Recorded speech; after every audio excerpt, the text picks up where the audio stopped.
नमस्कार मंडळी.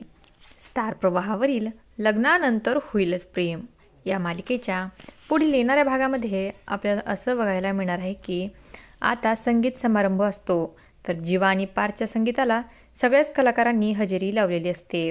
अतिशय धूमधडाक्यात सगळ्यांच्या आनंदामध्ये संगीत सोहळा पार पडत असतो.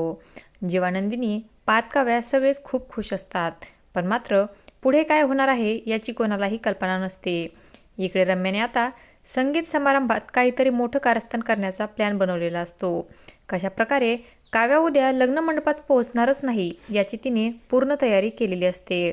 गुरुजींनी तिला दिलेला संकेत खरा ठरवायचा असतो. छोटं कारस्थान ती त्याच ठिकाणी करते.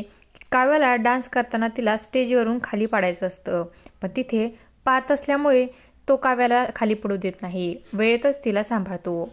रम्या मनातल्या मनात म्हणते की आज काव्याला तू वाचवलंस, पण उद्या काय करशील? आणि अखेर खरा डाव रम्या लग्नाच्या दिवशी खेळते, तर सगळ्यांनाच मोठा धक्का बसतो. असं काही पुढील येणाऱ्या भागामध्ये आपल्याला बघायला मिळणार आहे. अशाच मालिकांच्या नवनवीन अपडेट्स पाहण्यासाठी आपल्या चॅनलला सबस्क्राईब करा आणि व्हिडिओ आवडला असेल तर लाईक आणि शेअर करायला विसरू नका. धन्यवाद.